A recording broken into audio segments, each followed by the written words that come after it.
Well, welcome everyone to the Resilient Leadership Podcast, where everything we talk about is aimed at helping you lead with a greater sense of calm, clarity, and conviction, even in anxious times. And my name is Irvine. And today, of course, I'm joined by my co-host and collaborator, Bridget Tyre. Bridget, how are you doing today?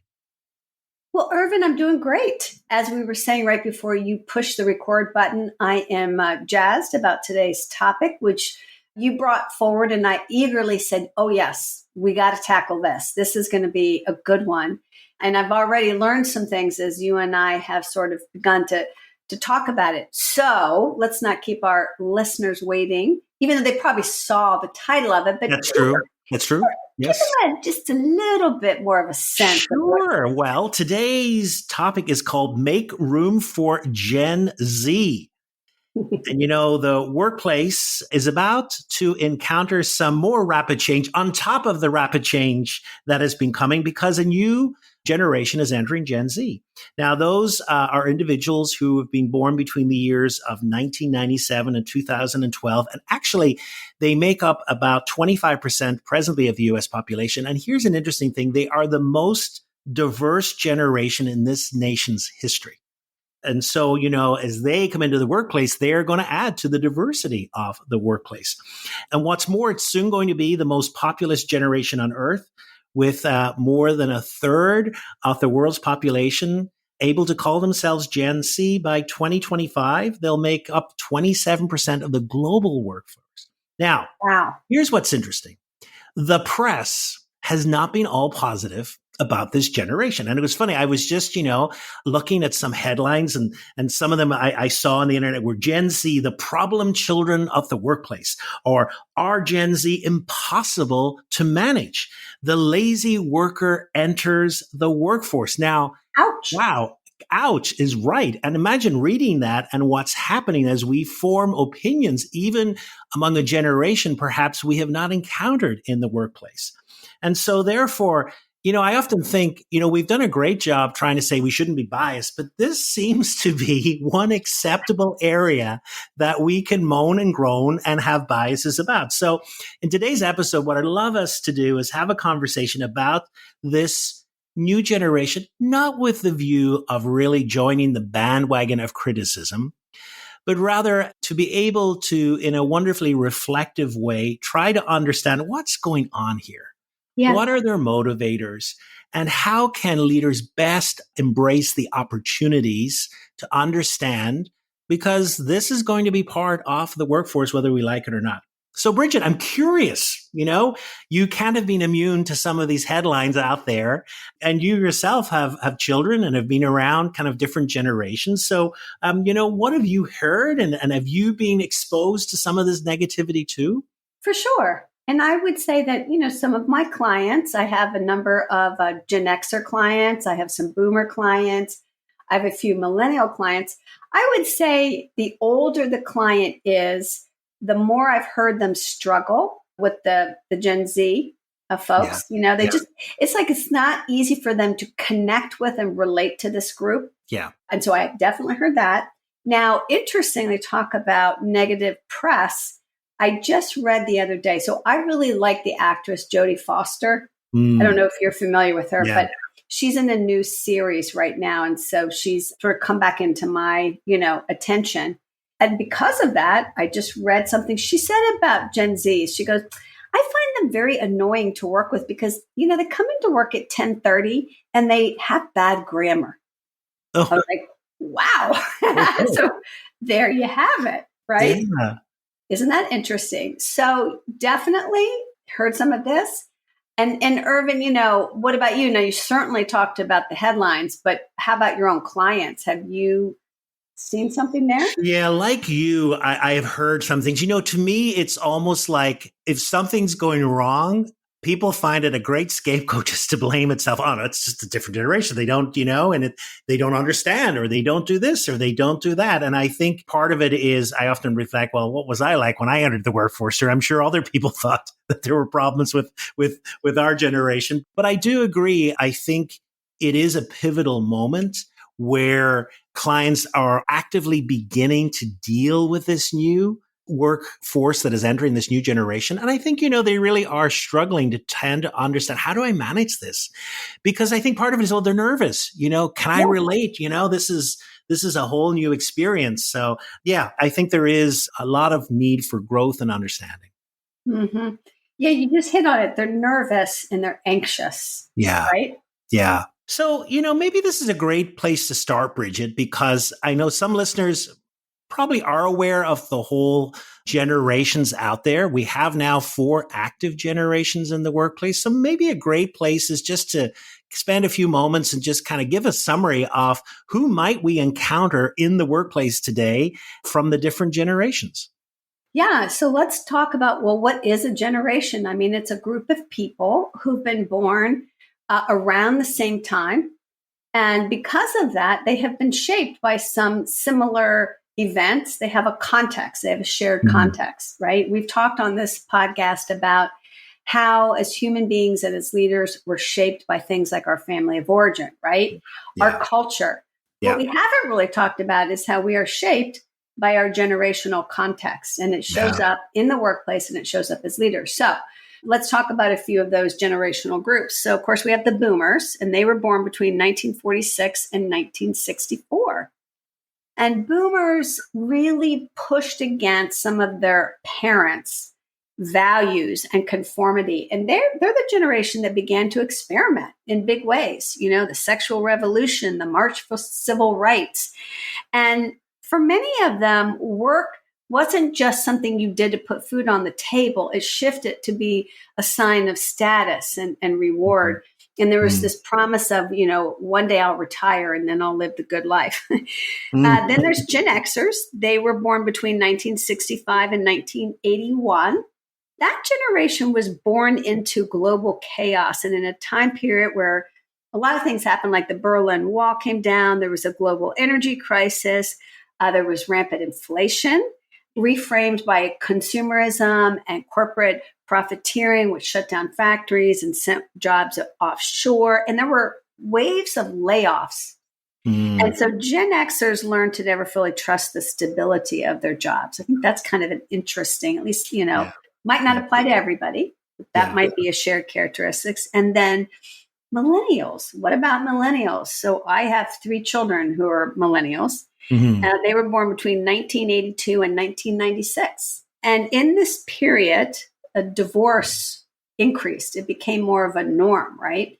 And parents held their fractured families together by focusing anxiously on their children. And accustomed to being the center of that anxious attention, millennials are more likely to expect the job to bend to them than for them to bend to the job. And I think that was a huge shift, right?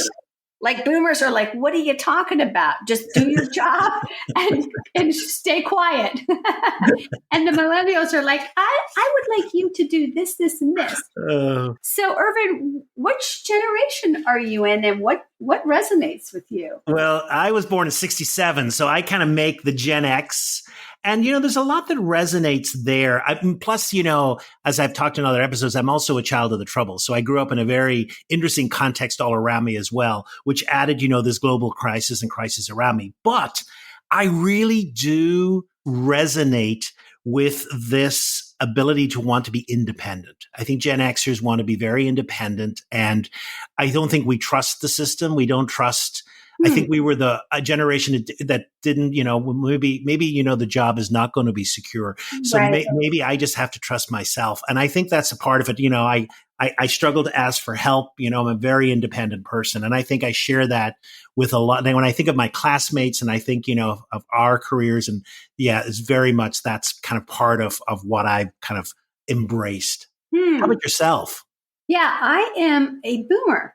I relate to some of that, to that pushback, around like the whole civil rights thing. That was my older brother was somebody who I admire a lot, and he was big into that, still is. And that became a value of mine. And I think that was generational shaping for sure. So I just think it's fascinating that it's just one more context to be mindful of in how we show up as human beings, how we show up as leaders, right? So now let's get a little more specific about the Gen Zers. What makes them so special? Yeah, so the Gen Z were born between 97 and 2012. And here's one thing that I find fascinating when I was looking at them. Most generations, you've mentioned there, significant world events that were situated around kind of a generation. And for you, kind of civil rights. For me, it was global recession, et cetera. But here's a generation where at no point of growing up between birth and becoming 20, there wasn't some crisis and significant crisis. There was no let up. So like, for example, when they were born, it was around 9/11. And, when you think back how significant an event that was for the world, and then we had a spate of terrorist bombings in Madrid and London. And then when they went to grade school, they had a financial crisis. And then when they were in grade school and junior high, we had the start of this spate of awful school shootings, Parkland, Sandy Hook. When you think about it, this is the first generation. If you ask them, did you have active shooter drills at school? They would say yes. And for us, it was like, what? What do you mean by that? Just think about the significance of that, going to school every day. And then when they were in junior high, they had the climate crisis. They're the first generation to have to deal with this existential threat to the world. War. There's all types of war happening in the world throughout this, from Afghanistan onwards now to Ukraine. And then you had these significant movements happening when they were in junior high school, the Black Lives Matter movement, the Me Too movement.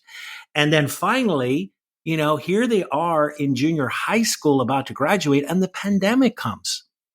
So I think, really when I thought of that, I said, oh my God, this poor generation, there's been no let up. They have had this constant level of anxiety. And therefore, one of the things that are not surprising, and I think it puts it in a context, that 70% of this generation across all types of genders and race and income say that anxiety and depression, are significant problems for them. Right. We talk a lot in this podcast about a systems approach, and how the system impacts us. When you just think about that, living like in a bigger system, in the world system we're in, and, you've gone through a period of huge anxiety in the world. Yeah. And for that not to permeate and to have impact, it's interesting how that comes out.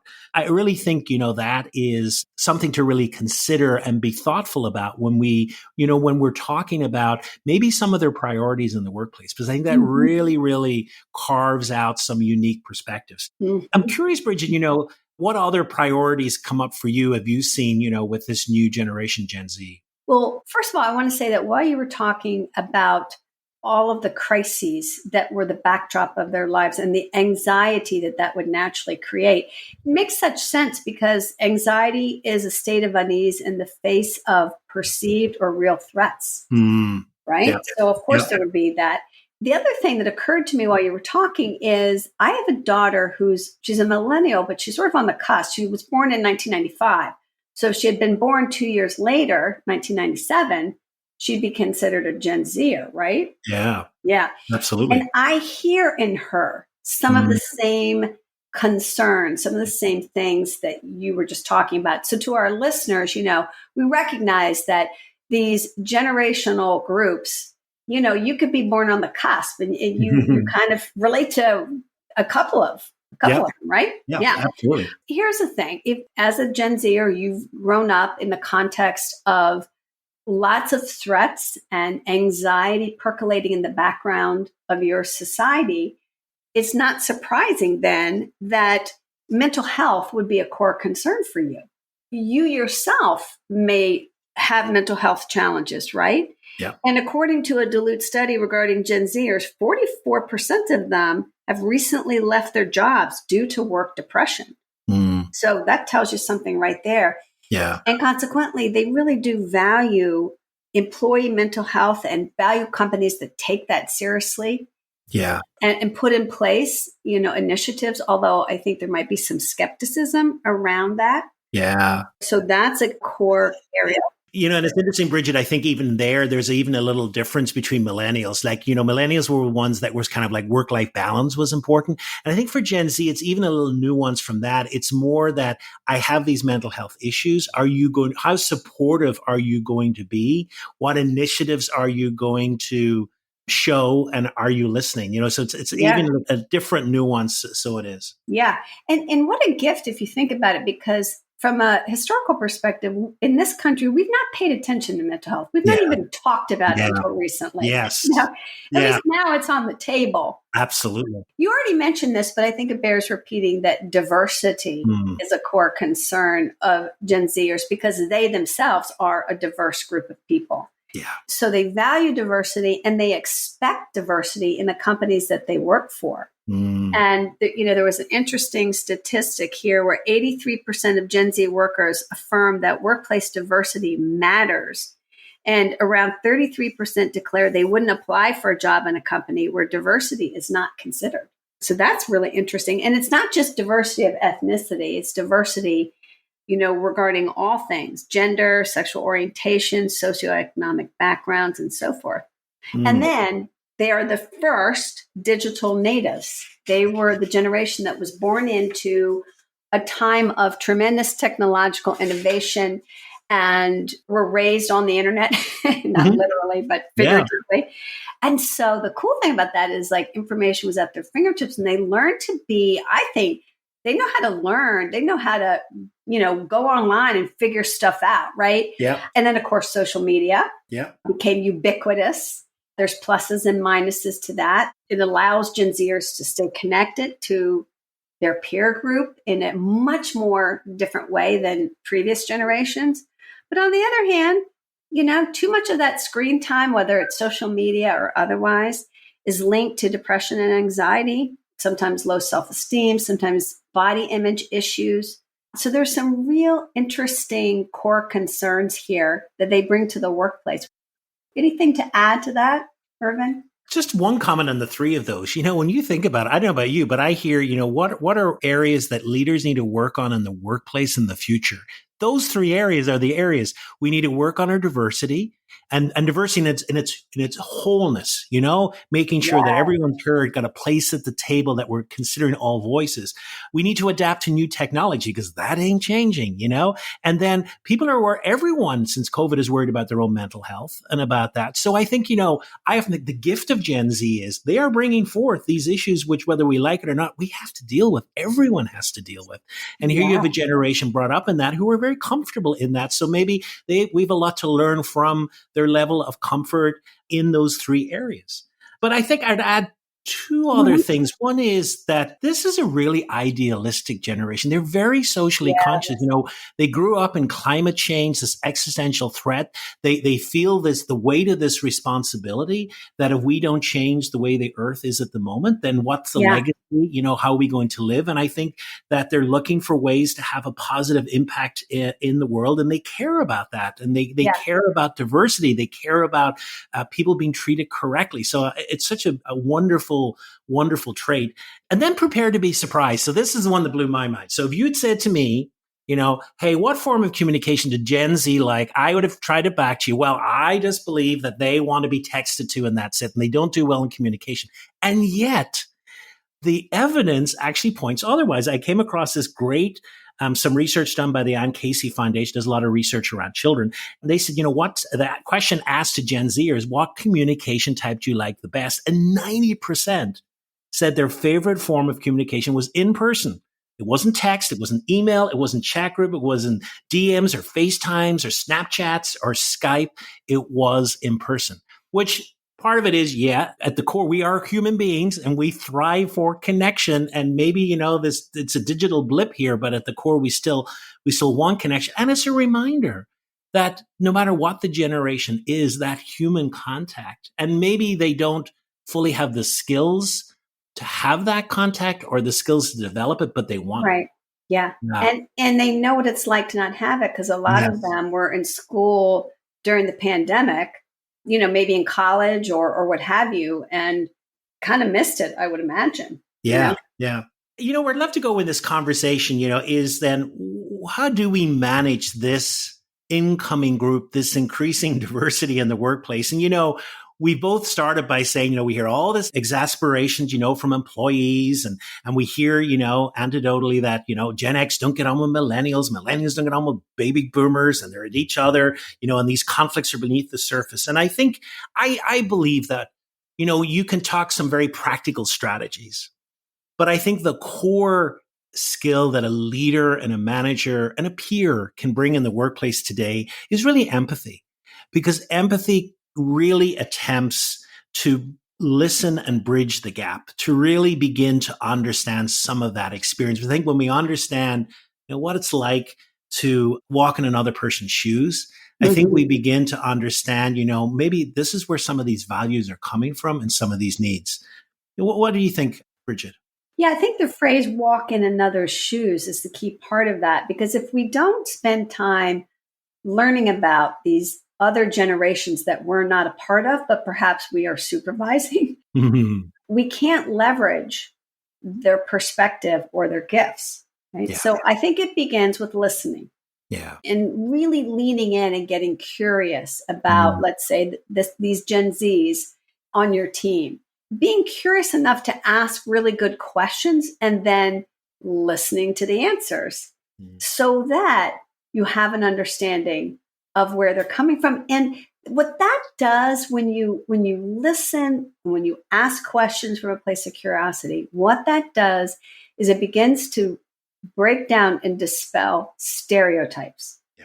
Because that's what you started the episode with is, there are so many stereotypes out there about all the generations. I mean, my kids make fun of me as a boomer. I get sent stuff all the time and I'm just like, that's a stereotype. But how do you break those down? By connecting with somebody and really learning about them and being curious, right? And then, and only then, can you leverage their perspective. And you said they're a very idealistic group. Well, hey, idealism can be harnessed for the greater good of any organization. But now, what's interesting is that even though the research, like that piece of research you shared, goes against all the stereotypes about Gen Zers, right? Oh, they only want to text. They don't know how to talk on the phone. And yet 90% of them say they would prefer in person. So why do stereotypes persist even if the facts don't match that? Well, it's part of the way we're made up as human beings, I'm afraid. I think we have mentioned before, we try and simplify things and we try to do that, sort things to make them easier to understand. And unfortunately, I think we put things in buckets to make sense. And so we at times, really reduce things to sometimes some simplistic explanations for others' behaviors. And this helps us create stories. And sometimes those stories are stereotypes. And I think we have to be very aware of them. And, we make stories about who we are and who we're not. And then we make stories about who they are and who they're not. And, stories are very vivid and they're memorable. And I'm sure, I've heard stories, oh, let me tell you about this new employee and this is what they did. And that becomes a story which sticks and is memorable. And, I think part of that as well is, the in-group type of thing. I think it's very easier. You can imagine like a lunchtime, you're having a conversation and you've got people from all the same age group. And all of a sudden they say, hey, did you hear about that new young person that came? They don't even know how to do this. And they say, oh, yeah. And so everyone kind of, because we're in the same group and it makes sense. And no one says, hey, wait up, what's going on here? And so therefore, I think it's a very natural thing, but it's also something that it's also can be dangerous because I think we don't get the full reality and it's easier to shift the blame. Imagine if a workplace relationship is not going well. There are many reasons it's not going well. And one of the easiest ways is to blame it. Well, they're Gen Z. That's why it's not going well. It's that generation. When really, maybe it's a deeper conversation that's needed. So I think all of those things, does that resonate with you, Bridget? Oh, for sure. Because it's just, all this sort of putting people into buckets and stereotyping and scapegoating is just a form of reactivity. Yes. And we've talked before on the podcast about how reactivity is the public face of anxiety. Yeah. So when there's anxiety in the mix, you're going to see more scapegoating. You're going to see more stereotyping. Why? Because we're not really thinking, we're just reacting. Yeah. If we were to really step back and be thoughtful about it, of course we know that all stereotypes aren't true. Of course, we know that just pointing a finger and blaming somebody because they're a Gen Z or they're a millennial is not very thoughtful. Yeah. But that's not how anxiety works, right? Yeah. Yeah. So true. So what an interesting thing and such a powerful reminder to all of us and to especially our listeners who are leaders or parents that that we have to show the way, because this is a deeply entrenched pattern, I think, right? Absolutely. Irvine, we always like to end with a practice. It seems like we're hovering over the top of maybe a practice. What would you like to share with our listeners? Yeah, I want to build on something you just said about can we be less reactive, more thoughtful, which really is at the core of this. So how do we do that? I just want to offer perhaps a 4-step process that if you find yourself in a situation in which there is a Gen Z or someone else, and you find yourself beginning to form judgments about what the situation is. So step number 1 is to slow down, is to just really catch yourself in that thinking, that there are thoughts going on, and just take a breath and notice, what are my thoughts here? And just kind of really name them. What am I thinking here? What judgments am I making? And then the second step is perspective taking. Am I giving undue favor to one group over another? And what's the story I'm making up here? And normally stories have themes and we generalize, we pull from a story that said, well, everyone comes in late or everyone can't do this. And so what's the story I'm making? And then the third step is, can I change the lens? Can I look at this with a different perspective? And what might that do in this situation? And then the fourth part is, what questions am I not asking? What am I curious about? We mentioned about the power of curiosity. What do I know? What don't I know? Mm. And what questions might open a deeper conversation? Mm. So it's just embracing this, let's stop. Let's just think about it. Let's name the stories. Let's change the lens. And then let's ask, what questions am I not asking? And what could I ask that perhaps will open a really wonderful conversation that will elicit maybe a deeper sense of where a behavior may be coming from? Yeah, it's a lovely practice. And, the way you described it, it's a self-reflection practice. But I could imagine it being a team practice, if you're the leader of a team and there are comments being made that are clearly sort of automatic, reactive comments, to use these same sort of steps to get the team to be more thoughtful, right? And not just to scapegoat or cast blame easily. Yeah. Thank you for sharing that, Irvine. Yeah. So I really enjoyed this conversation. It's put, me in a more thoughtful. I've learned a lot myself. And I have to say, I'm guilty of a few stereotypes. I have found myself saying things and it's been good for me just to kind of really step back and think, oh, what assumptions and stereotypes have I been making? And I think, this every generation has its challenges. No generation has ever entered the workplace without conflict and challenge. And I think at times we focus on what the conflict is. And maybe hopefully today we've shone a little light on what are some of the gifts this group is bringing. Some of the needs in the workplace that are coming in the next 10 to 15 years are the need for diversity, the need for technical comfort as technology becomes more part of our life, the need to have a passion about our vision. And I think this is a group that really provides some wonderful insights for us to learn from. Yeah. And the whole conversation around mental health, which quite frankly has been a missing conversation in our society. And that is a wonderful thing that many, I'm sure, of the Gen Zers feel committed to. Yes. Yeah. So it's all about leveraging the gifts and not being too quick to fall into the stereotyping, which gets us nowhere. Absolutely. Yes. Well, Irvine, thank you so much. What a great conversation. I, too, learned a lot.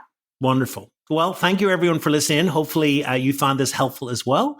We look forward to our next conversation. Bridget, do you want to give a little teaser of what we're talking about in our next episode? Yes, I believe the next episode is about making it stick. It's all about creating lasting change. Oh, I love that. Well, I look forward to that. Well, have a wonderful week ahead, everyone. Thank you for listening.